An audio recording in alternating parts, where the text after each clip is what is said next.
3. Assalamualaikum warahmatullahi wabarakatuh.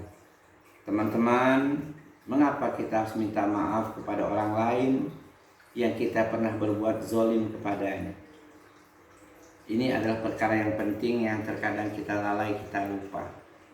Bahwa perbuatan kezaliman kepada orang lain, baik berupa ucapan kita, ataupun perbuatan kita, ataupun mengambil harta orang lain, ini menyangkut hakul adami, hak anak cucu Adam.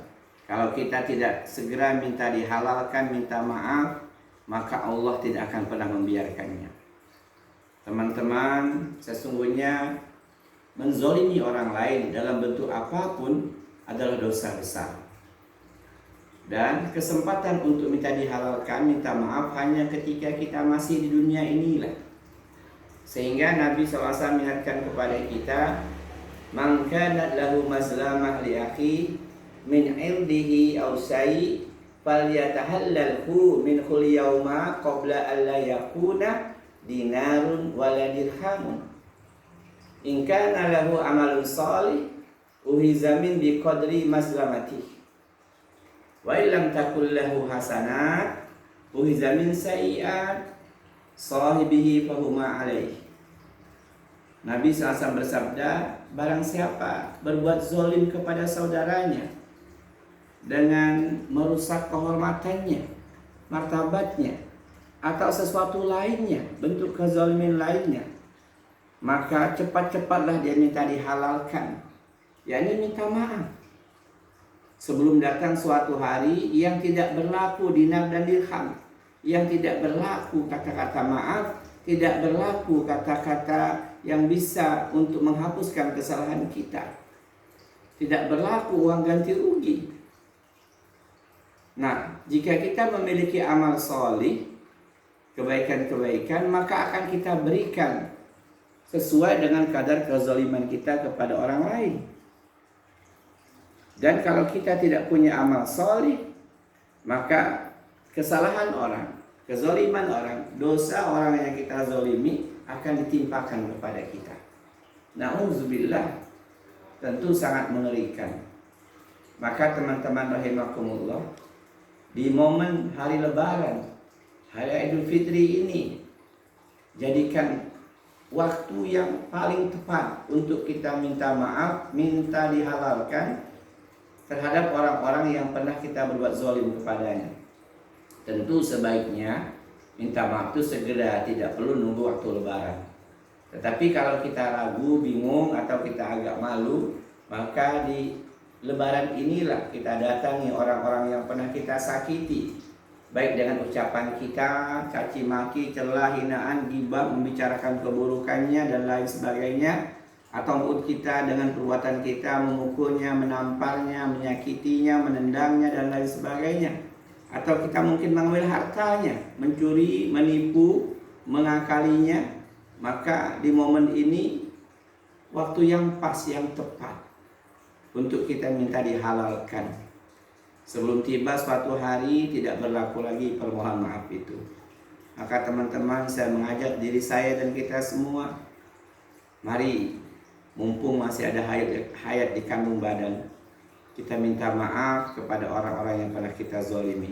Jangan sampai kita menjadi orang yang bangkrut. Karena kata Nabi SAW, orang yang bangkrut itu, innal muflisa min ummati man ya'ti yaumal qiyamah bi salatin wa siyamin wa zakatin.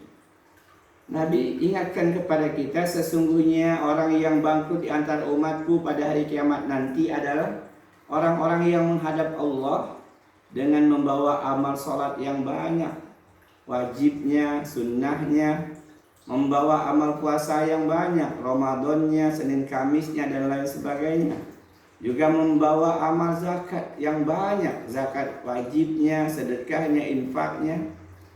Tetapi kata Nabi SAW, wa yati qad satama haza wa qazafa haza wa akala mala haza wa daraba haza wa safaka dama haza. Tetapi orang itu juga menghadap Allah pada hari kematiannya juga membawa banyak dosa. Dosa mencaci si fulan, mencela si fulan, menuduh si fulan, memakan harta si fulan, menumpahkan darah si fulan, memukul si fulan.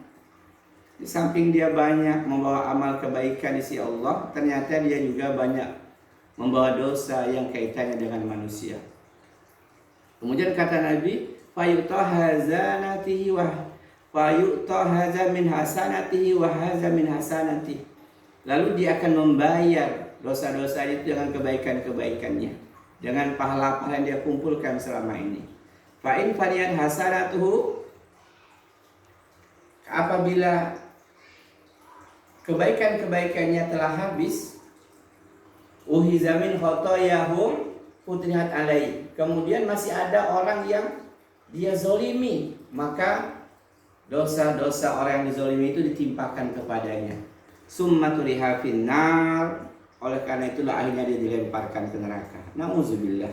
Bukan karena dia nggak sholat, bukan nggak puasa, bukan nggak berzakat, tetapi dia berbuat dosa kepada orang lain yang dia tidak sempat minta maaf kepada orang itu. Maka teman-teman rahimakumullah, jadikanlah momentum hari raya atau lebaran ini untuk bermaaf-maafan.